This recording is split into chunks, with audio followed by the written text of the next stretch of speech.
¿Qué tal?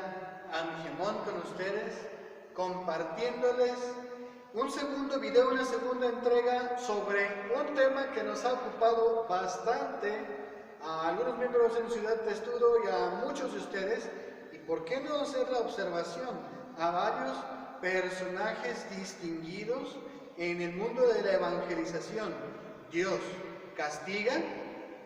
Para esto, yo ahora les voy a compartir una historia.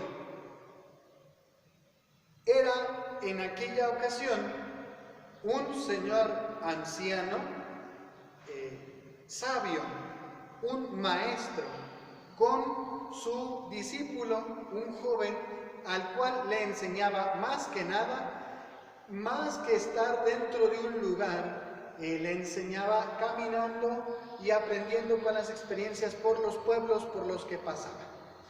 Cierta vez llegaron a pasar por la entrada de un pueblo donde vieron una choza de adobe desvencijada y pareciera que en ruinas, pero sorprendentemente habitada. Un pequeño cuarto habitado por 10 personas que estaban sucias, con unos harapos por ropas, tristes y con cara de hambre. Estas personas amablemente se ofrecieron a dejarles quedarse en el patio trasero de la casa, y entonces observaron que de lo único que se alimentaban esas personas era de 1 litro de leche que diario le sacaban a una vaca flaca y casi tan desvencijada como la casa en la que vivían. Y cuando las heces de esa vaca, los estiércoles de esa vaca se secaban, pues era lo que utilizaban para hacer fuego y era de lo que vivían. Entonces, pues ellos se dispusieron a dormir. Cerca del amanecer, antes de la salida del sol, el muchacho se levantó porque sintió que su maestro no estaba acostado en donde estaba. Y al levantarse se encontró con una escena por demás terrible. El maestro le había zarpado un cuchillazo en la yugular a la vaca, a esa vaca flaca que les daba 1 litro de leche diario, y la vaca cayó muerta, escurriendo sangre. Y entonces le hizo rápido la demanda de que se callara y de que se fueran.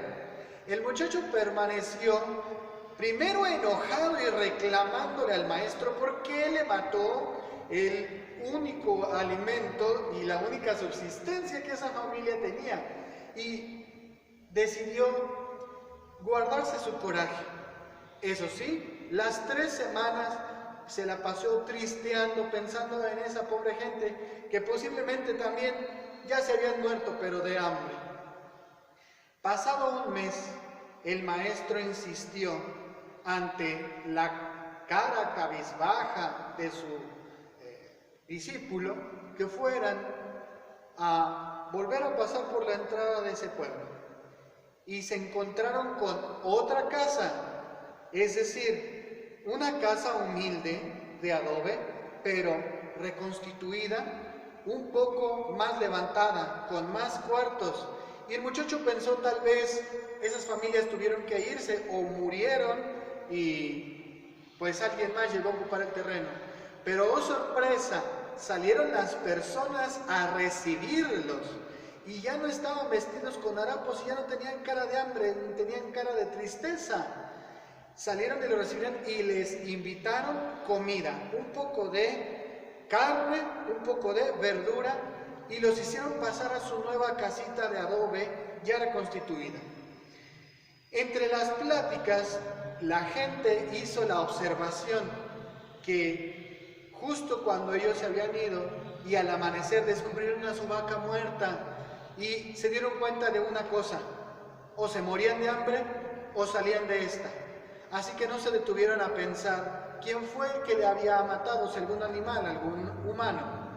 Lo que hicieron fue que cortaron los pedazos de carne de la vaca, los metieron en sal y los fueron a vender al pueblo como cecina. Con el dinero que consiguieron con esa cecina, fueron a comprarse tela para hacerse ropa, y fueron a conseguir algunas semillas para sembrar, porque se dieron cuenta que tenían un patio suficientemente grande, que era el que ocupaba aquella vaca flacucha. La gente, como vio que ellos estaban echándole muchas ganas, le recomendaron que fueran al otro lado de la ciudad, donde el barro era especialmente arcilloso y que se podía utilizar para hacer adobes y para hacer ladrillos, de manera que ya tenían 3 proyectos.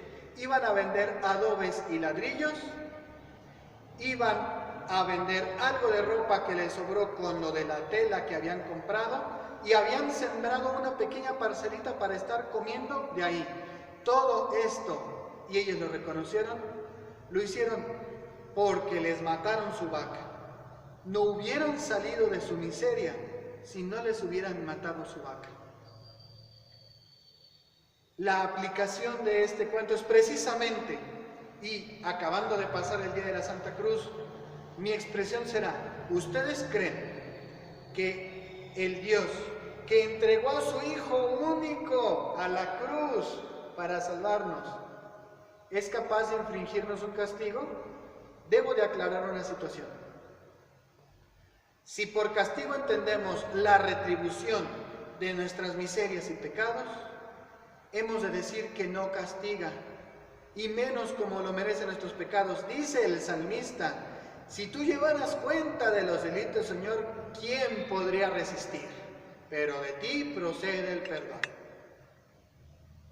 Sin embargo, si entendemos el castigo de Dios como la intervención activa de Dios para evitar que nos hagamos daño, para hacernos madurar, para hacernos crecer, para asumir nuestra situación y crecer y santificarnos, y incluso expiar aquellas culpas que hemos hecho contra nuestro prójimo, entonces deberíamos de entender que sí. Pero yo les tengo una palabra muy buena para entender ese castigo: prueba.